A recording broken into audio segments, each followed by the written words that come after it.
New York Times Ross Dothout interviewed Steve Bannon. Is Bannon like still an advisor to Trump? Yeah. He is. I think informally, just because he's still like a broadcaster mostly. He still just has his show. Well, that didn't stop Sean Hannity. No, certainly not. I mean, but the real Stephen question Miller's is high up there. That's probably his go-between. Yeah, it is. I mean, it is. Bannon has been pretty vocal that he's mad that guys like Elon Musk have pushed him out. Now, who knows, how sincere it is. But it's interesting because to the extent that there is any sort of like factions within the Trump world, it is how much should we prioritize xenophobia and how much should we prioritize kleptocracy? It really is just a question of emphasis. But this is what this exchange between Dothout and Bannon brings up is that the Democrats, and this is when people say socialism is the way to fight fascism. What Bannon brings up here, and the way that he addresses even Bernie Sanders, it has to sort of struggle to find a way to undercut Sanders, and it has to actually sort of lie. Yeah. It exemplifies the vacuum that's been created and the space that exists for so-called right-wing populism. Because the difference between right-wing populism and left-wing populism is left-wing populism is an economic populism that extends to everyone. Right-wing populism necessarily needs to demonize an other. It could be an internal other or it could be an external other. Here is Dothout with Steve Bannon. Trying to come to America for the sins of global finance and so on. Sorry, go back even further. We need to get the full Dothout question here. And there needed to be a populist surge, but all the way to the start. Why is it so central? And what do you say to immigration? So just to drill down on immigration for a minute? Second. The question up to this is Bannon saying how the 2008 financial crisis led to a bunch of working class energy into the Republican side of things. And to be clear, part of that was, and I would take issue with the idea of Republican energy. I would say it created a nihilism because you remember Barack Obama had a choice. He could do what FDR did, which is make homeowners whole and have them pay the banks because they were underwater on their mortgages. Or he could ask the banks to give a break. He could pay off the banks and ask the banks to give a break to the homeowners. He did the latter because Robert Rubin and Tim Geithner basically told him to. And it turns out the banks were like, thanks for the money, but about that favor you wanted from us, we don't have to do it, and so we're not going to. And so you basically had somewhere between 2 and 4 million people lose their homes in foreclosures. And it created a lot of disaffection, on top of which the Obama administration really had their foot on the brakes in terms of the economic recovery. So the stimulus that they had was like was like $750 billion, and a full 1/3 to a half of that was just tax cuts. So the stimulus was very slow. So we had the economy come back very, very slow. Like it took almost the entire 8 years of the Obama administration for it to even like resemble an economic comeback. Go ahead. Could win elections and win votes. So let's just drill down on immigration for a minute. Why is it so central? And what do you say to someone who might be on the left, who'd be listening to this conversation and would say, oh, look, Bannon's absolutely right. There was a financial crisis. Wall Street got away with murder. Not literally, just to be clear, but and there needed to be a populist surge, but all being anti-immigration does is scapegoat a bunch of hardworking people trying to come to America for the sins of global finance and so on. What is the... No, it's a reason. You just mentioned a moment ago the emerging Democratic majority. And the reason that didn't happen, I never thought it would happen, because Bernie Sanders and all these guys that have been pro-worker and pro-union, you saw them flip. All of a sudden, they were open borders. Everybody, look, let me step back for a second. The entire post-war international rules-based order, right, all of it, Bretton Woods and all of it, the Pax Americana, is all on the shoulders of the little guy. It gets down to the shoulders of the working class and the middle class. And you can see the Democratic Party transferring into of very wealthy donors, the credential class of a bunch of people coming out of college or graduate schools, and then the plebeians. The key on immigration, and I'm anti any immigration. I want a moratorium on all immigration right now, because I want American citizens to get a shot at the brass ring, which they deserve, since the entire world's All right, pause it for a second. There's a couple of stuff here. You know, the best of lies commingle with truth. And that's what Steve Bannon's doing here. Bernie Sanders is not for open borders, A, but he has to say that. And B, let's be clear. Unemployment today is lower than we were told was even possible 15, 20 years ago. Economists would say, like, there is a natural rate of unemployment, and it's around 6%. It can't really go lower than that. And it stands today still. So, like, the idea that immigrants are preventing people from getting the brass ring is absurd. Now, there is an argument that by allowing so many people to come in and work without worker protections, they're being exploited, and that trickles through the workforce. But we've had low-wage workers, in particular, their wages have popped up for the first time in years over the past couple of years, even relative to inflation. So his story gets a little bit like, his story doesn't work in the way that he wants it to. So he's got a sort of fib here. Yep. Broadly speaking, about the Democratic Party, he's right. This has been a dynamic that's been going on really for 30 or 40 years. But none of that makes it okay to scapegoat immigrants. No. But he needs to bring in, the right-wing populism needs this. Yep. And what does he mean by brass ring? This is my other question, where he were to do all these mass deportations and stop illegal immigration.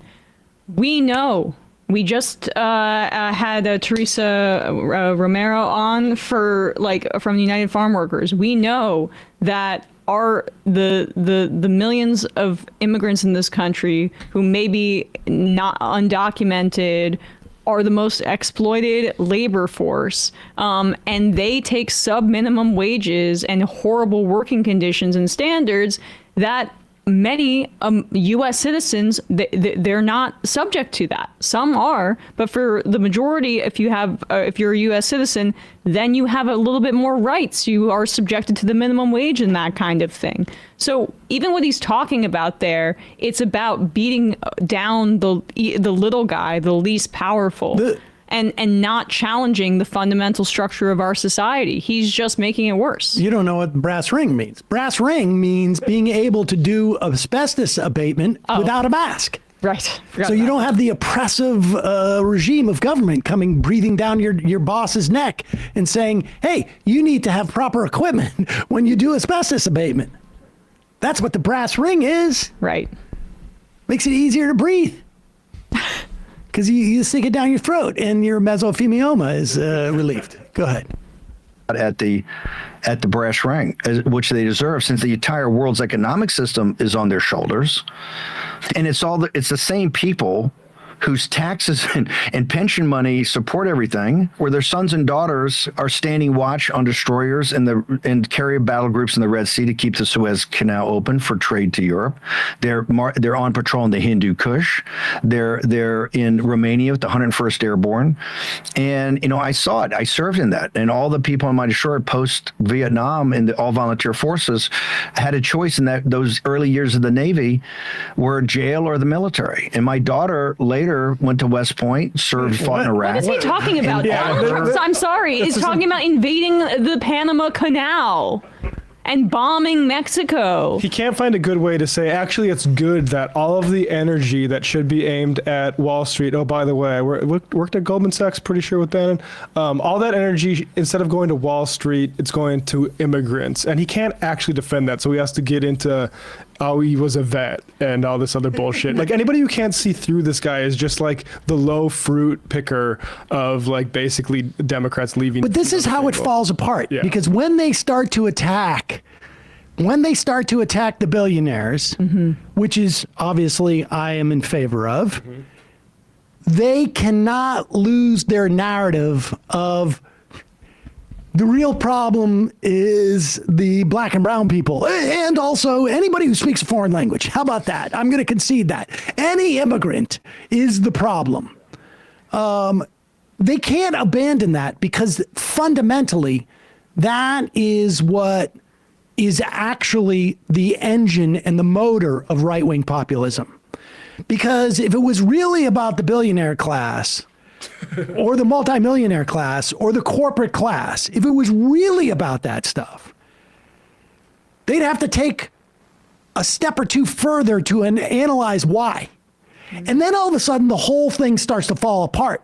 They can't maintain this whole notion of no winners and losers and no government regulation and all of the stuff that they want if there begins to be some analysis of who they've demonized. So they've got to very quickly transfer that anger that they will point to the billionaires. But what is it fundamentally the billionaires are doing? They're letting in all these black and brown immigrants or white immigrants with funny, sounding languages to undermine real Americans. And that's why he can say Bernie Sanders is for open borders. He has to. Despite Bernie going after Elon on H-1Bs a month ago. But he has to, because open borders means brackets around the name, right? Like, I mean, at the end of the day, when Elon Musk goes and talks to the AfD, which is a party that dabbles in Holocaust denial in Germany, and he talks about the global elite coming for you. You're the richest man on the planet. No one is more of a global elite than the richest man on the planet. Get money from the Saudis. So what do you, and so like, it's funny, this stupid war between Musk and Bannon, because they're both like basically like white supremacists.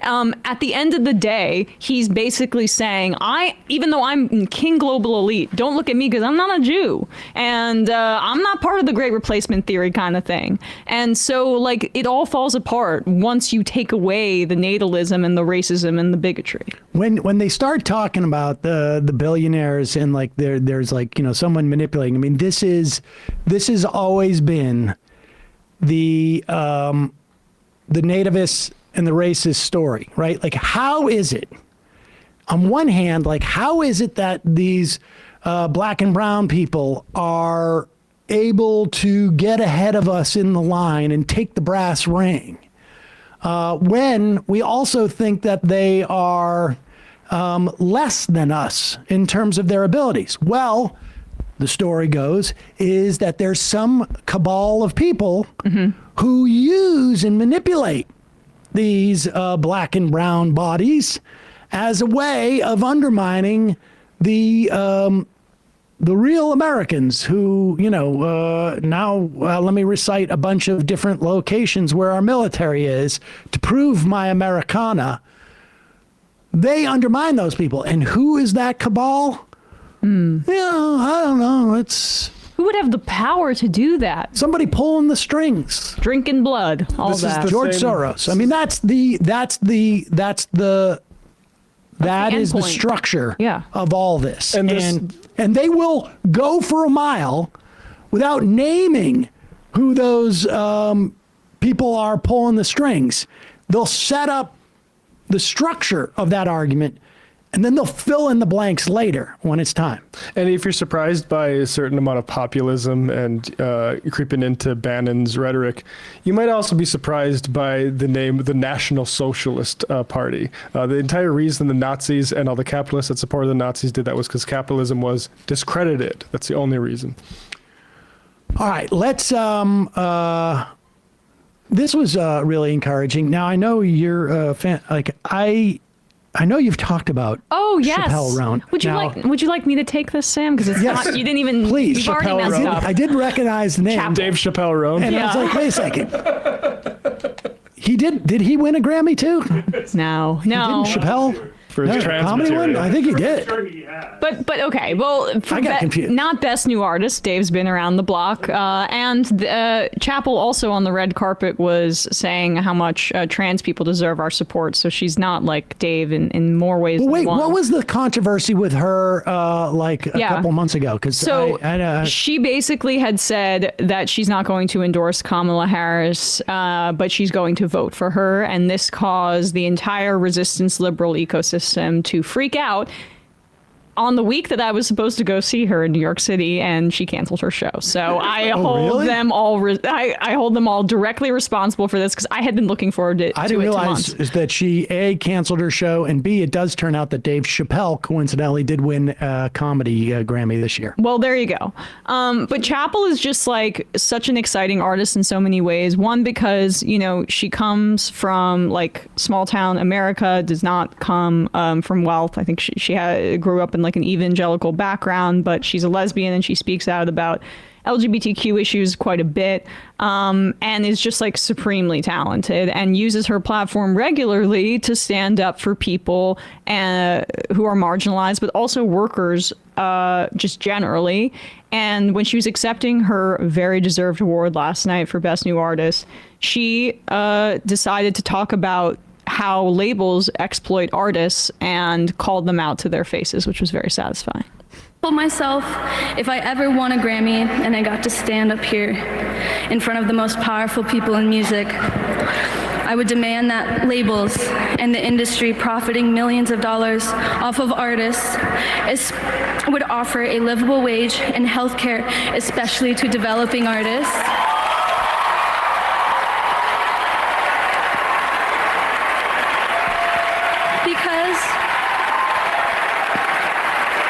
Because I got signed so young. I got signed as a minor, and when I got dropped, I had 0 job experience under my belt, and like most people, I had a difficult time finding a job in the pandemic and could not afford health insurance. It was so devastating to feel so committed to my art and feel so betrayed by the system and so dehumanized to not have health. And if my label would have prioritized artists' health, I could have been provided care by a company I was giving everything to.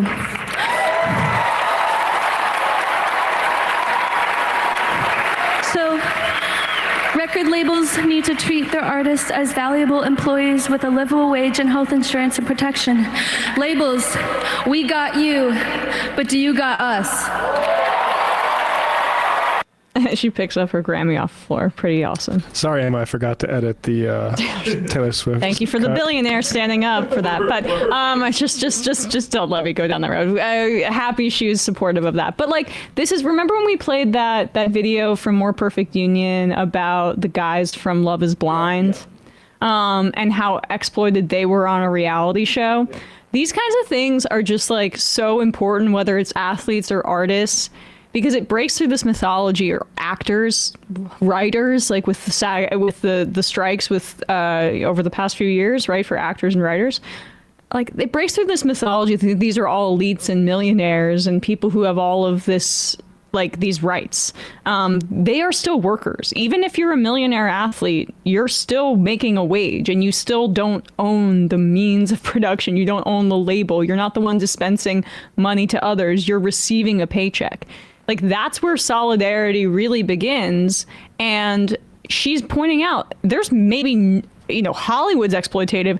The music industry, labels. I mean, there is some horrible exploitation that goes on there because there's so few seats, and it's so and they just prey on people's dreams, and that's where some of this can get as horrific as she describes. I just love her so much. She's so great. And so she's a musician. Is that it? Yes. She plays rock music. She's a wonderful singer, pop I don't. camp singer. Yeah, I'm ignoring you. Any industry that people dream that they want to be in, you can guarantee that if there aren't a lot of labor protections there, it is going to be ripe for massive amounts of abuse. You see this all the time in music, like Kesha and dealing with producers and stuff like that.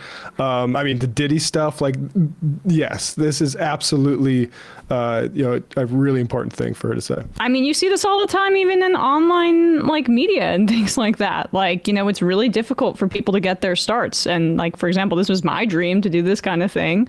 And there are a lot of people who aren't as lucky who didn't, get a job offer by you or something like that, where that's why I wanted to shout out Francesca, and I will be on the show tomorrow. But it's hard out there. It's also hard out there. It can't be up to industries to do healthcare. That is shame on our political system that she can't afford healthcare during a pandemic. Thanks Pelosi for Cobra.